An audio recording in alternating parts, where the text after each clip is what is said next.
You are listening to Stripped Away, written by K.A. Louise, narrated by Meg Barlowe, published by Mindster Media, copyright 2022. Chapter 1. Staring face down into broken glass with her heart racing and lip bleeding, he gripped and twisted her hair around his fist in a ball of fury.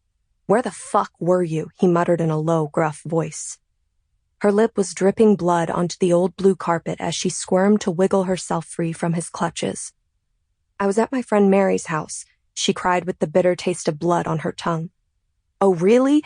he yelled angrily at the back of her head, his breath hot enough to set her on fire. "You're a little fucking whore, that's what you are," he screamed, thrusting her head closer to the floor as he violently released her from his grip. Her face missing the shards of glass by inches from the force. She lay frightened on the floor, sobbing as quietly as possible. His abuse had so many layers that even the sound of her crying could set him off again.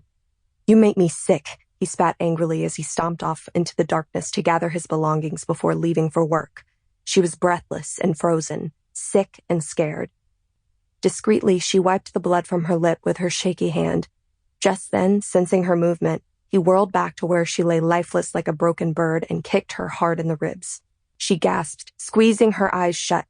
Her body was so numb from fear that she almost didn't feel the pain. She gripped her side and curled into a fetal position, paying careful attention to the broken glass that glistened in the moonlight as if it were mocking her.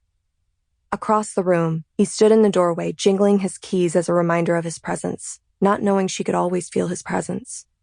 It weighed heavily on her broken soul. "Oh yeah," he began again as she cringed. "Don't be thinking you're gonna call someone either," he shouted and then stormed back through the room and violently ripped the phone off of the wall. Then he left, slamming the door with violent force.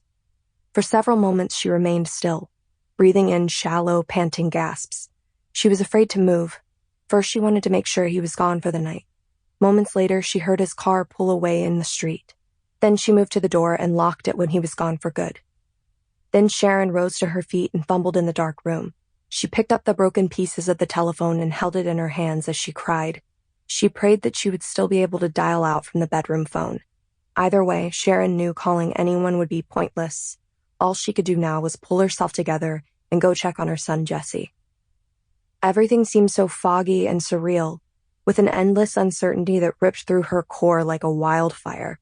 Then, taking a deep breath, she forced her tired body up the stairs to find her baby sound asleep. Then she walked to the window and stared at the moon that was riding high and lonesome through a starlit sky. She dropped to her knees at the side of his bed and sobbed. In so many ways, she felt like she was failing her son. She worried that one day Dante would strike her in front of Jesse, or worse, kill her. Her fears were endless. He threatened her life. He told her many times that he would kill her if she ever tried to leave him. But she had nowhere to go, even if she had the strength to try. She shook her head in defeat, but then reminded herself to stay positive, that somehow the days ahead would be better, even though she didn't know when or how. The one thing she did know for sure was the importance of staying strong for her 2-year-old baby. No matter what. Sharon knelt there breathless for a long time thinking about her life, as she searched for answers in the night sky. Then she thought about her mother Pat and her father Phil and what cold, strange people they were. They never had a good relationship with Sharon, which made home a very unhappy place to be. Sharon was one of 4 children. She had 2 sisters and a brother. Her brother was the baby of the group, and Sharon was wedged in the middle of her 2 sisters. They always ganged up on her, giving a haunting truth to the cliché middle child syndrome. The jealousy her sisters felt toward her was very dysfunctional. Sharon was developing breasts at a very young age, and they hated her for it. Boys everywhere were noticing, and the girls at school didn't want to be her friend. Her own mother seemed jealous of her developing body, too. Pat would look at her with hate and disgust, while Phil would stare longingly at her breasts. Sharon never felt comfortable around her father. He was a very rude man who always looked at women inappropriately.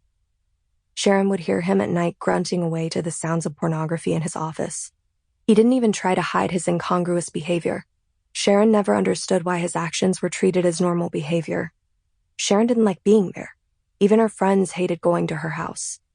Pat would look them up and down with pursed lips and cold eyes, and Phil would stare at them infelicitously.